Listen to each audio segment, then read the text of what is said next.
In this video, I want to talk about what it means to adapt to a new teaching and learning environment.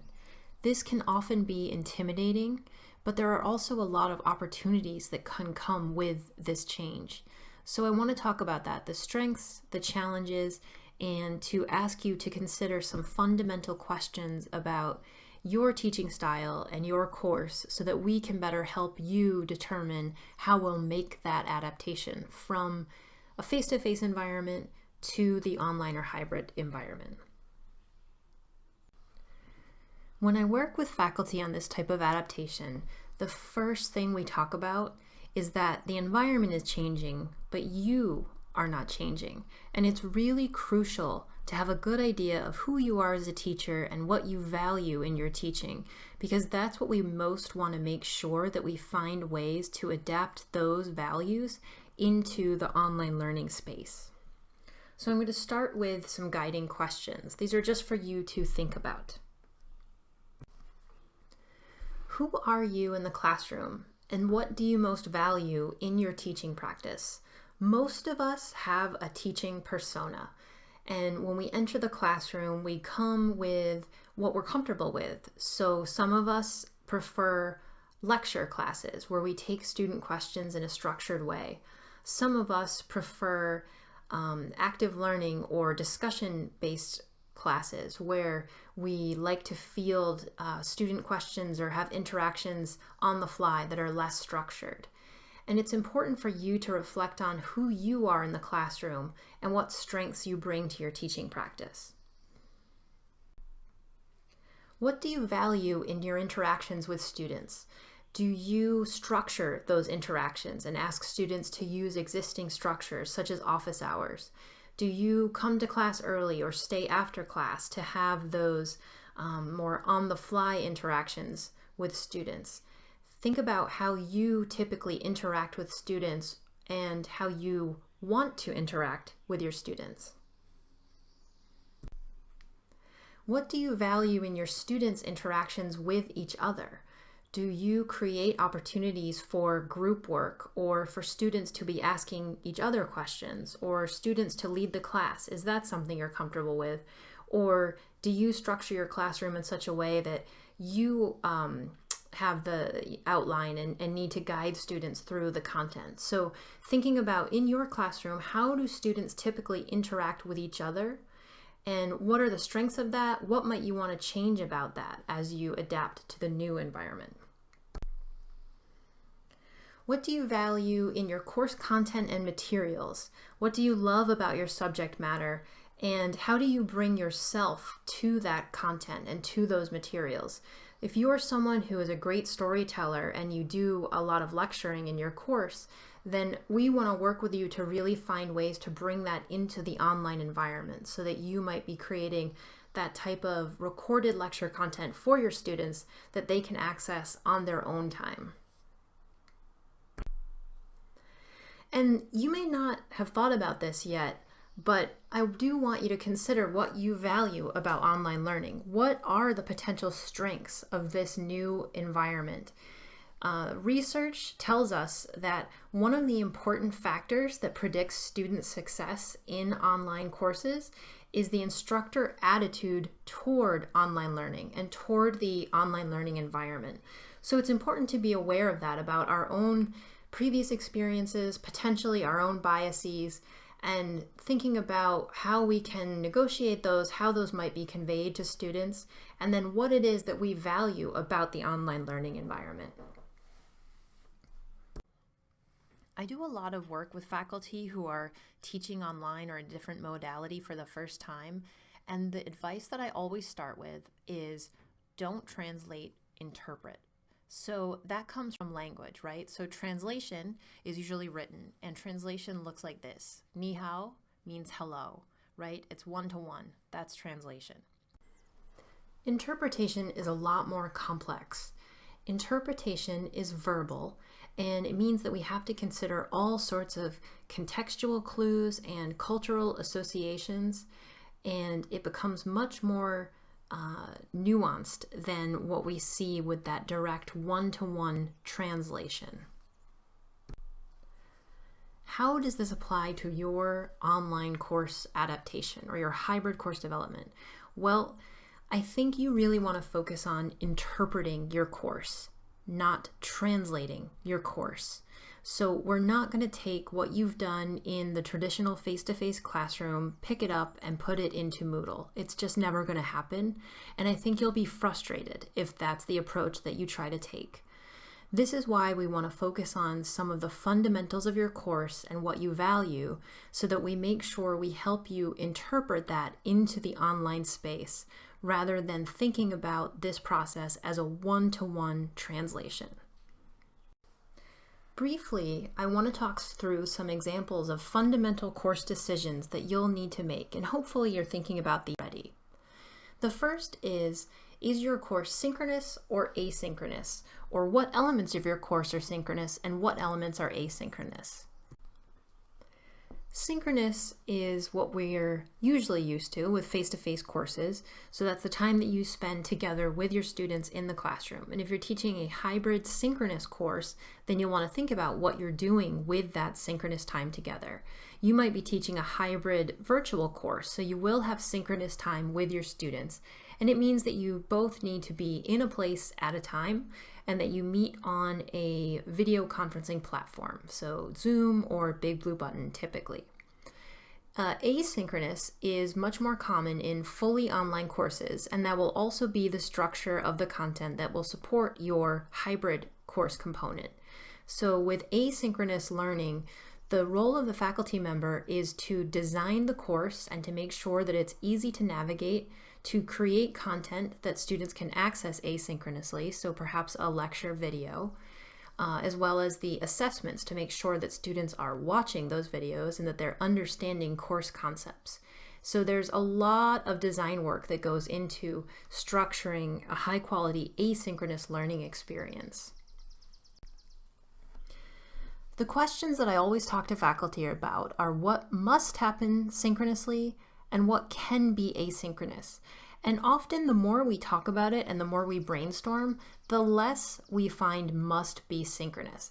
There is a lot of value to synchronous interaction with students, but I really want to help you think through what can be asynchronous, because ultimately this makes a course more flexible, and we know that students have busy lives and a lot of stressors and responsibilities. So to allow students some flexibility in when they access content can be a great strength. So some examples of asynchronous activities include anything that is information transmission. So faculty members sharing their area of expertise and knowledge with the students. That could be in the form of selecting readings for the students, creating recorded lectures or video demonstrations for students, and then also asking students to watch videos that you find on YouTube or other content that you find for students to engage with. Discussion forums are a great asynchronous activity for student interaction. They could be doing project work and could be working in small groups in a discussion forum on Moodle, and that can all happen asynchronously, so people are posting when they're able to. And of course, assignments and quizzes and tests can all happen asynchronously. That doesn't mean that they don't have due dates. They should certainly have due dates. But when students choose to actually complete that assignment or submit it, could have some flexibility within the due dates and the schedule that you set. Examples of synchronous activities, and all of these can be done via Zoom or Big Blue Button, so they can be done virtually. You don't need to be face-to-face with students. Any kind of one-on-one interaction, so meetings or office hours with students, something where you're explaining a challenging concept so that you're able to explain it in a way that students can ask questions in real time.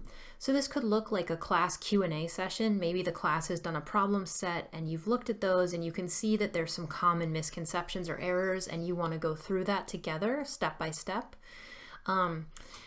Also having study sessions with students, so maybe before an exam or maybe a debrief after an exam, so that you can go through questions and then ask students to explain their rationale behind their answers and then also clear up misconceptions.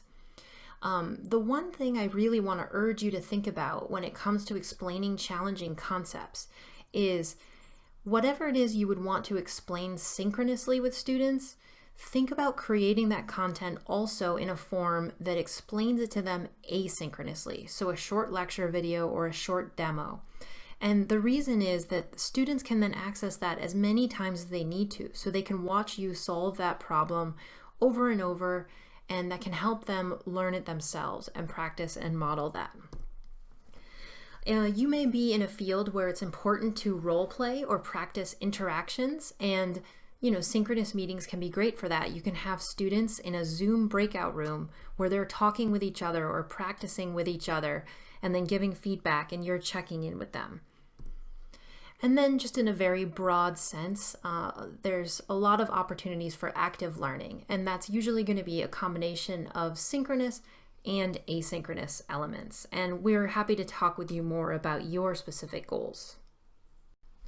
Another fundamental course decision that you need to make is around your course format and organization. And this is important because your Moodle course becomes your virtual classroom. It becomes the way that you structure the learning environment for your students and the way you bring yourself to that learning environment. So you have a lot of different options for course format. We can talk through more of these, but just as some examples, this is a tiles format, and this course is grouped around topic, right? So there's fundamental course decisions right now. That's a topic, and when you click into that, you're going to see more content related to that topic. This course that you're seeing an example of here is in grid format, and I can see that it's structured around chapters. So there's chapter 1, chapter 2, so that looks like a structure that's around content.